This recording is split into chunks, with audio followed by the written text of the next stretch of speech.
Welcome to Finding the Fire. The fire inside is what drives us. Left unattended, it can burn out of control. In Finding the Fire, Cindy Jacobson speaks with guests, telling stories of trauma and triumph. In sharing our experiences, we find connection and understanding. Join her now as we burn through the walls of separation. Get ready for Finding the Fire, and let's find your spark. Oh, hey. I think we're on. I'm like, hey, nobody else can be me. There I am, right there. Hello. Here we are again. We're here again. What do you know? So awesome. Happy New Year still. Year. January. Still 2020. Yay. Yeah. All the things. My daughter, I got to just say this because it came out the other day. My 10-year-old that just love her to death.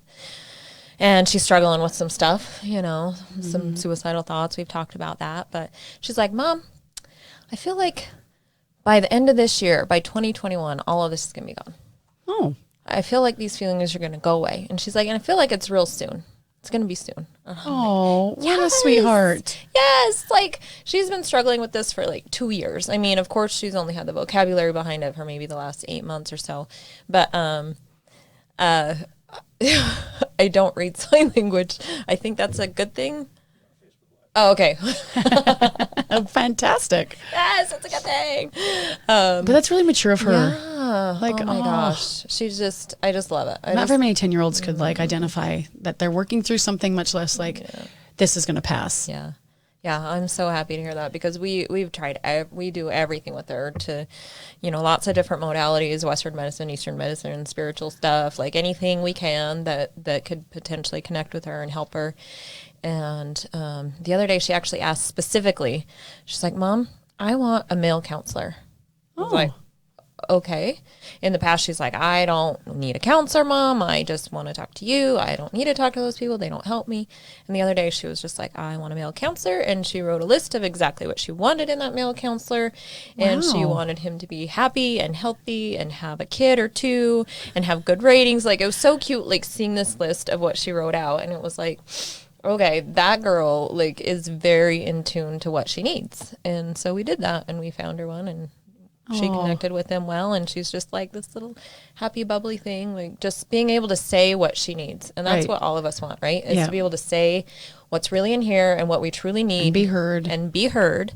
And not be judged, and just be like supported in whatever it is. Who knows what it is? Because we're all going through something. Yeah. Yeah. Every day. She wrote out. And it was like, and most of the time we're like, hold it in, and we don't share what that is. And my oldest shared with me today, she asked me to take her to lunch, which I loved, because I'm usually like, hey, when do you have time between work and school and friends and proms and all these things for some one-on-one time with your old mom? And so she asked me the other day, hey, Mom, can we go out to lunch? I'm like, I love that. Yes, I love that. Let's do that. So yeah, today she was, now I forgot what I was going to say because I got so excited about her asking her mom out on a date. The words behind, yeah. So she works this job, and she's such a good employee, such a good worker. And she never calls in. She always covers all her shifts. She's like warned me way ahead of time, Mom, during the holidays, I can't have any time off. They told us we can't have time off. And I'm like, what? We usually like to go somewhere and do something, but I want to support her and being a good employee. So we stayed home and did some stuff at home. But they were changing the schedule around. And her schedule right now, she works like every Saturday, but she has Friday off, which is good with her because she's a teenager. She gets to go and hang with her friends on Friday, and then she works on Saturday. But they changed the schedule, and they started having her work every Friday and Saturday.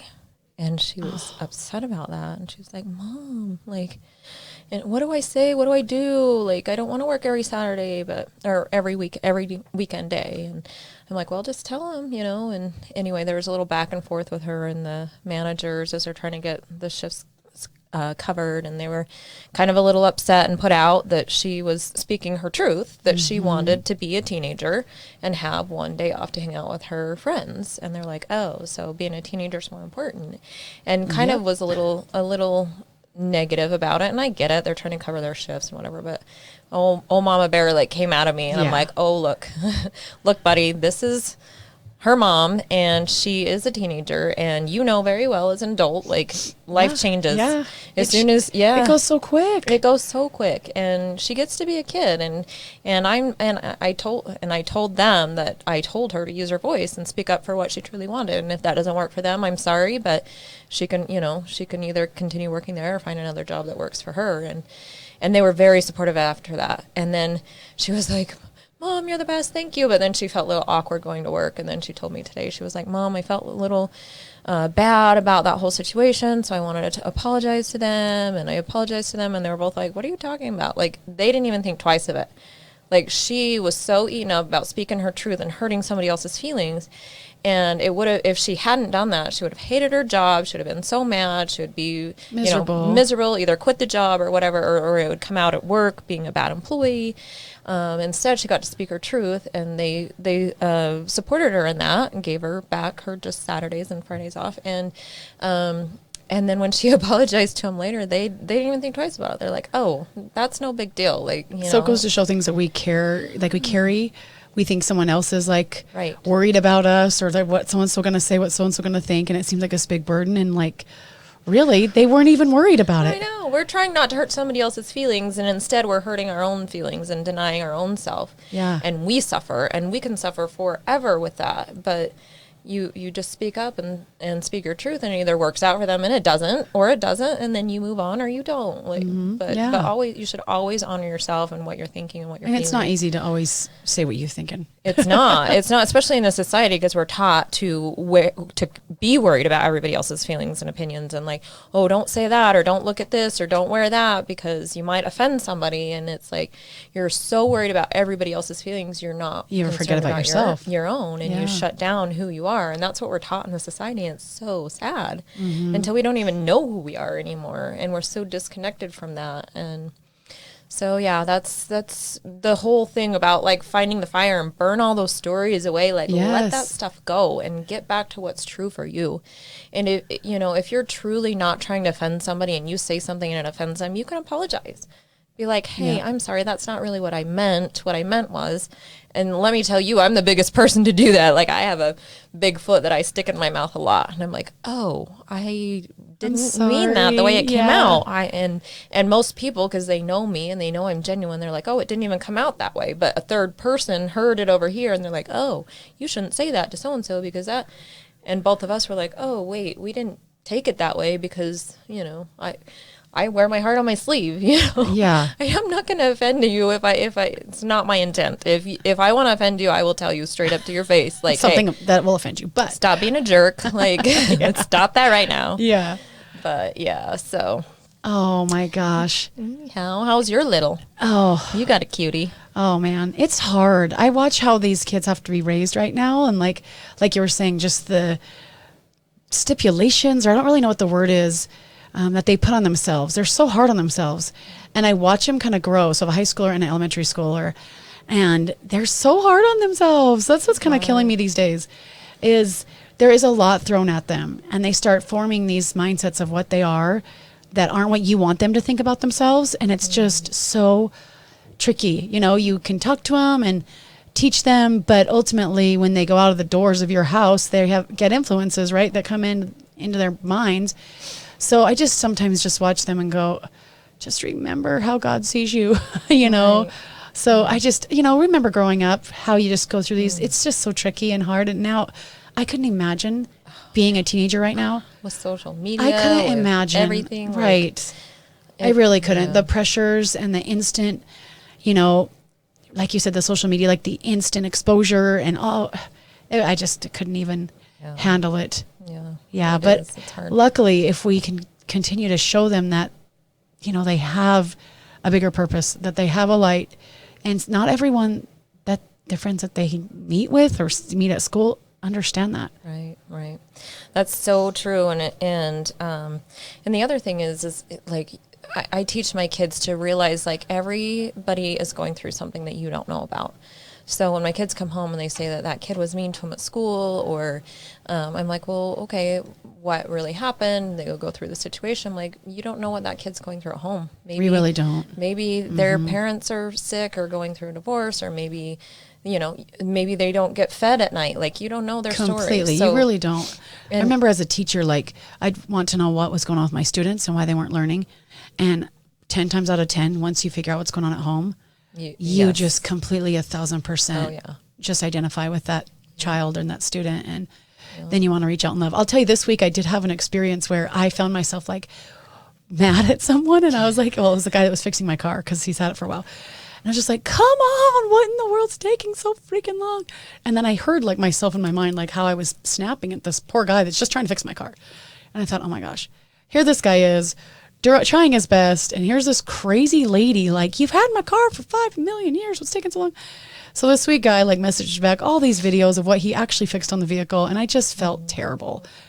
So I just called him. I'm like, I'm sorry. I was impatient with you. Like, you didn't deserve that. I was running from one thing to the next, and I know you're working hard. I appreciate it, but Well, I just, and we're all human, feel right? such a We're jerk. all human, and when you have a reaction like that, the best thing you can do is apologize and say and own it. Say, look, It's like, I'm sorry. That was totally me. You're doing a great job. I'll take a deep breath, and I still to this minute feel bad. And he was like, no, it's okay. And I'm like, it's not okay. well, but you learn from that, right? Yeah. Like I can't tell you how many times I've done that too. You get frustrated with somebody that's being paid minimum wage on the phone because you need something and they can't get it for you. And it's like, look, I know this isn't your fault, but I'm super frustrated right now and you're the one on the other end. So Yeah. I'm like upset and you're getting my wrath. But Yeah. But So if we could just remember to be a yeah. little kinder. I'm speaking to myself. Well, it's to all of us, right? It is. It's truly all of us because you don't know what that person's going through. And we did this little experiment once. I was at this amazing retreat and just teaching us how to be good humans, basically, and love and let go of your layers, and just live authentically is what it is. And so they had us like go out and give these little cards to just random people out and about in the community. And it was a really neat experience. But so one of the girls and I had popped into a store and we grabbed a little souvenir to bring home to our kids. And the lady behind the register was really grumpy,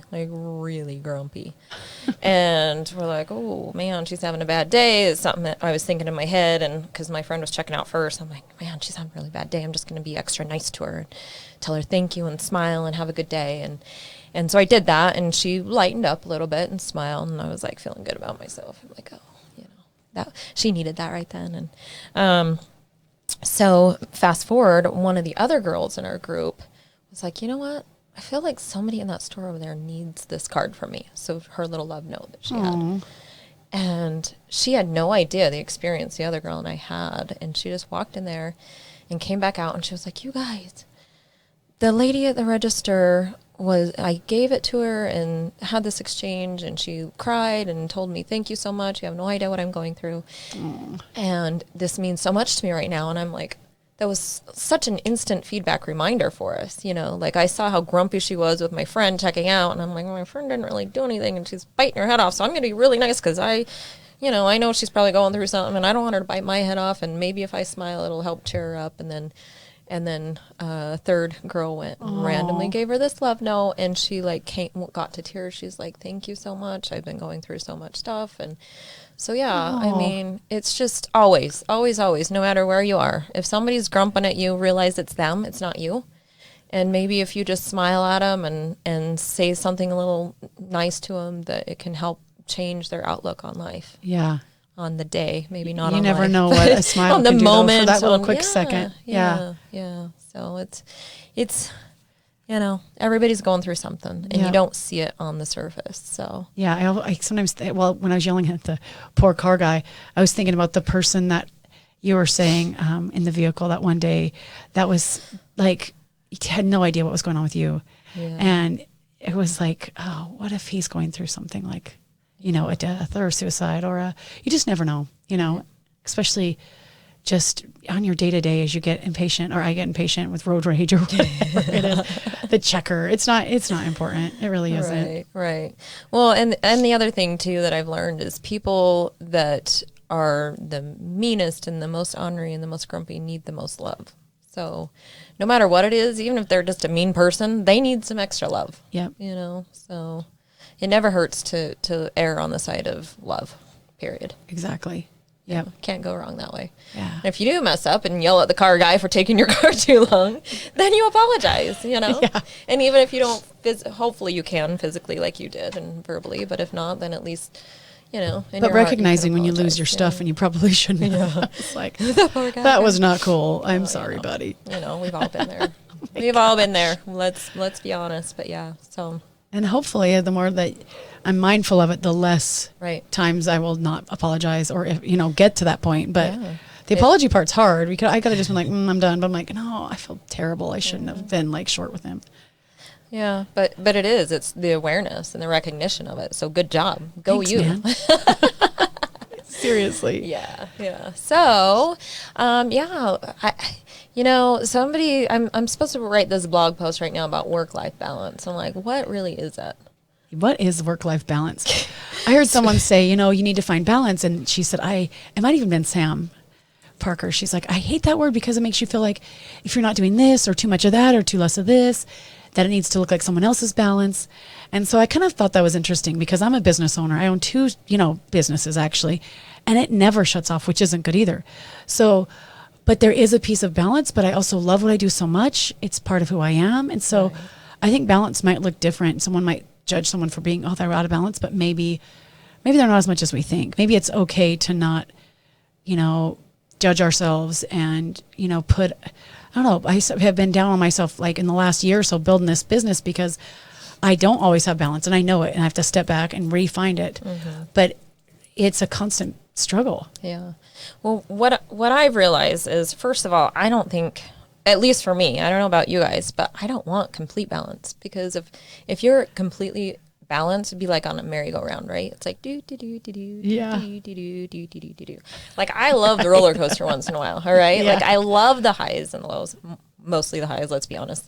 But in order to get the highs, you have to have the lows come with it. But so my view on it is whatever you're doing at the time. Like right now, we're doing this podcast, and it's just me and you, and we're giving 100% to this podcast. Mm-hmm. And right before this, I was with my daughter at lunch, and I was giving 100% to her. My phone was down, her phone was down. We were 100% engaged with each other, the whole car ride, everything. So whatever you're doing, give it 100%. Yeah. If I'm trying to be balanced right now and I'm on this podcast and my daughter's calling me and I'm like, oh, hold on, I've got to balance my work life right now. I'm going to answer this phone for my daughter.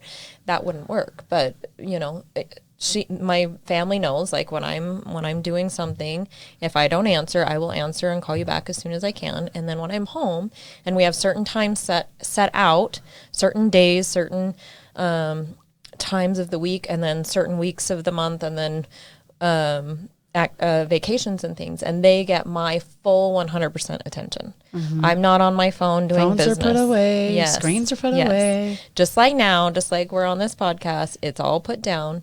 So when I'm with them, but then there are times, let's be honest, because we do run businesses, we do have nonprofits, we do have lots of things that go on and can take our attention. So I will dedicate, especially when I'm on vacation, it's like, okay, family, like I need this 2-hour time block. And then after that, I'm all yours. Mm-hmm. So I will, in that 2-hour time block, get everything done, get the phone calls, the emails, everything addressed. And then my phone goes away and then I'm with them 100%. Yeah, so, that's huge. Yeah. Otherwise it's just a constant numbing, no one's present. Yeah. Yeah. And the kids know, oh, mom's on the phone, like she's not going to be paying attention to me, yep. And or you're at a business lunch and you're like on the phone the whole time, like you're telling that person that they're not important enough to give them your yep. attention. And our kids feel like that too. They really do. There's like some studies that are showing what it looks like with the parents being addicted to their phones, mm-hmm. and what that's causing psychologically as our kids are being raised in houses where their parents are addicted to their screen. Yeah. So it's a different take. A lot of times, even as a teacher, we talk about like screen time with the kids and screen time with the kids, like video games and right. TV, but screen time with a phone. But then the parent, they go home to a house where the parents are addicted to their screens, and so everyone's disconnected. Yeah. So that's a constant struggle. For sure. For everyone. It's just to be mindful of that, and be like, okay, This time of day, like dinner, everybody's phones, every screen, the TV's not on in the background while we're eating dinner because that's a distraction. Yep. Our phones aren't out at the table because that's a distraction. We're going to be fully present with each other right now in this time frame. And connect. Yeah. And that's very important to have those set boundaries and guidelines, because if not, like, you'll have music and TV and phones and everything, everything just taking your time and your attention away from you, and your kids feel that, and They definitely do. and your spouse Your feels spouse that, feels and it. you Your feel friends it. feel it when you're with them and you're not with them. Yeah. Yep.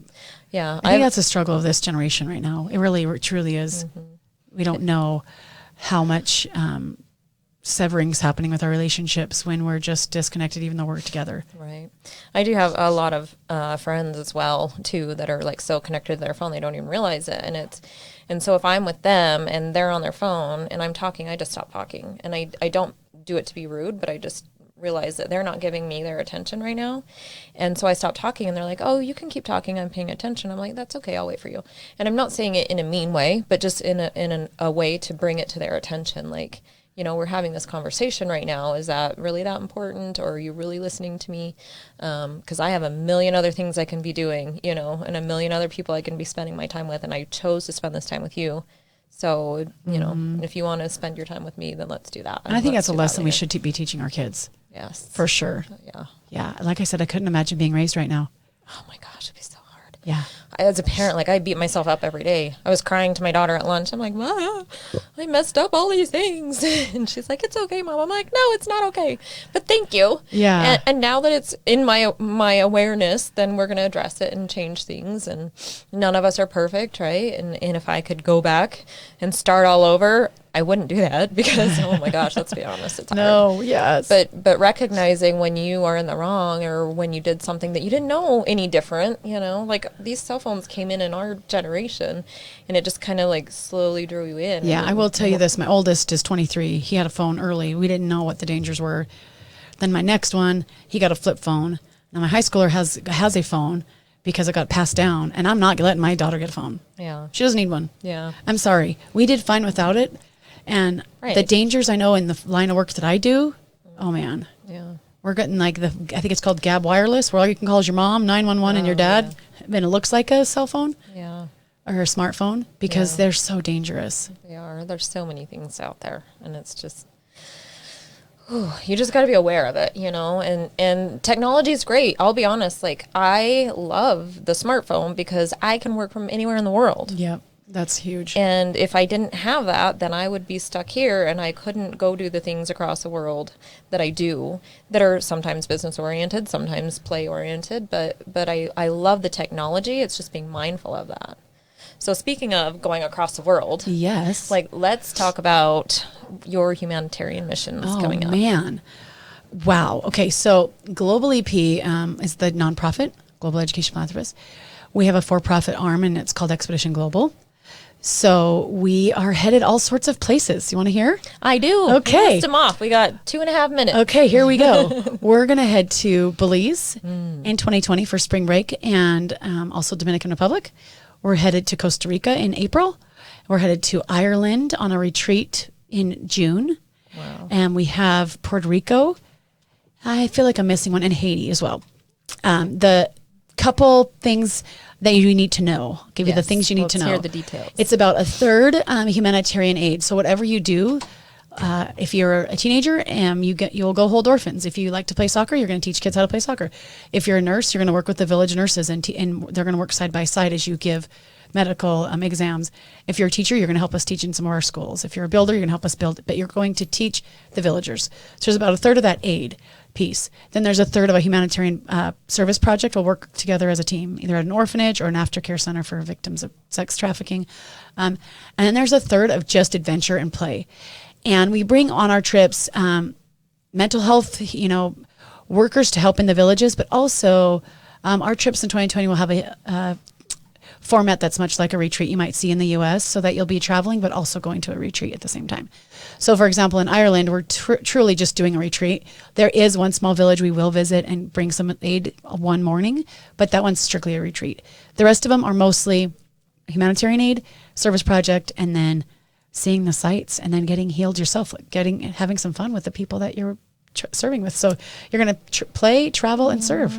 That's so amazing. Yeah. I love it. And the connections you're going to make doing that are phenomenal. It's so good for the soul. It's fun to travel, but it's more fun to integrate with the locals. Right. Absolutely. And learn that. In fact, I'm taking my kids to some country. I'm thinking Peru, but we'll see. Maybe one of those. Too. Yeah. Oh my maybe gosh. both, maybe all of the above. But yeah, so fun. Because to get out of your bubble and see what's really out there, that's something my daughter and I talked about today hooked too. now. Like, just because you were born here in the Western United States doesn't mean that, there's so much else out there. Yeah. So I'm excited. I'm excited for those. I'm excited to join you on one or two or all Yes, of them. please however come to many all I of can. them. It'll be amazing. Yeah. So, and it's at globalep.org.